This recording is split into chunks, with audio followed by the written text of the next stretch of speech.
अनेक लोकांनी कारखाने बुडवायचे काम केले, अनेक लोकांनी कारखाने बुडवायचं काम केलं. खरं तर या लोकांची जागा कारखाना चालवण्याच्या ठिकाणी नाही, दुसऱ्या ठिकाणी आहे. पण तरी सुद्धा या देवाभाऊनी, आमच्या मोदीजींनी, अमित भाईंनी निर्णय घेतला, एक कारखाना बंद पडला तर माझ्या शेतकऱ्याचा ऊस कुठं जाईल, माझा शेतकरी कुठं जाईल. या भावनेतनं अनेक कारखान्यांना मदत करण्याचं काम आमच्या भारतीय जनता पक्षाच्या सरकारनं केलं. आणि त्या शेतकऱ्यांच्या बद्दल असल्या चांगल्या भावनेचा उपयोग करून अनेक लोक आज पण कारखान्याला दिलेली मदत लाटून खायचं काम करतात. आजही कारखान्याला दिलेली मदत कुठं जाते, काळजी करू नका. तुम्ही कुठं आहे? परिचारक मध्ये काळजी नका करू. आता तुम्हाला सांगतोय, कारखानदारी कधी अडचणीत आमचं काही म्हणणं नाही. कारखाना अडचणीत आला मदत केली पाहिजे, शेवटी शेतकऱ्याचा आहे. या सगळ्या गोष्टीला आमचं म्हणणं नाही. पण एक गोष्ट लक्षात घ्या, एका गोष्टीचा विचार केलाच पाहिजे, त्याचा हिशोब पण ठेवलाच पाहिजे.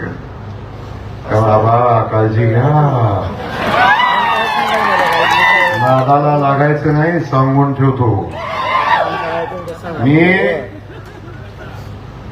विषय क्लियर है, हम किसी के रास्ते में जाते नहीं, जो हमारे रास्ते में आता है उसे छोड़ते नहीं. आमचा फंडा क्लियर, त्यामुळे जरा बेतान. पण बाकी सगळं झालंय, मला त्याविषयी अधिकच बोलायचं नाही, तो आपला विषय नाही. आपला विषय या महाराष्ट्रातल्या या पायाभूत संस्था मजबूत करण्याचा आहे. पण मी विनंती आज आपल्याला करतोय, आता सोलापूर जिल्ह्यामध्ये भारतीय जनता पक्ष खूप मजबूतीनं पुढे चाललाय, मजबूतीनं उभा राहतोय.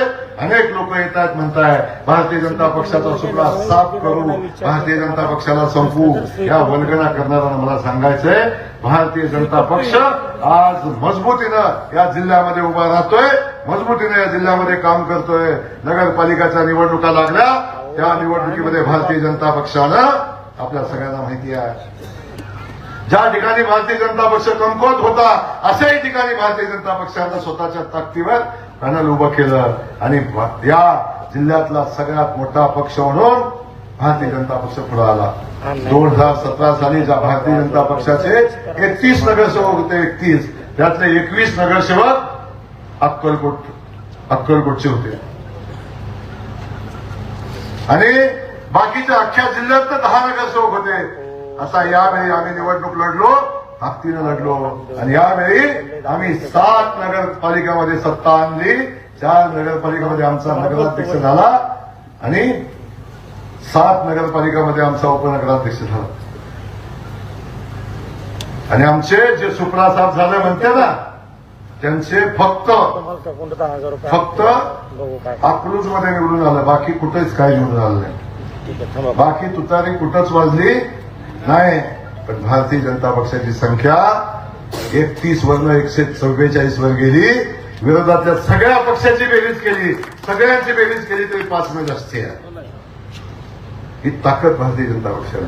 सोलापूर महानगरपालिका लागली, अनेक लोक म्हणले आता सुपडा साफ करू, आता भारतीय जनता पक्षाचे 20 येतील, 40 येतील, 50. आमचे पत्रकार बांधव कधी 50च्या पुढे गेली नाही. लाट आली भारतीय जनता पक्षाची. 87 नगरसेवक 102 पैकी निवडून आले. खातं सुद्धा उघडलं नाही, खातं सुद्धा उघडलं नाही पुरं तुतारीचं. हे आता जिल्हा परिषदेची निवडणूक लागली आहे. मी आज दाव्यानं सांगतोय, सोलापूर जिल्ह्याच्या जिल्हा परिषदेवर भारतीय जनता पक्षाचा झेंडा फडकणार आहे. हे सांगण्यासाठी कुठल्याही ज्योतिषाची आवश्यकता लागणार नाही.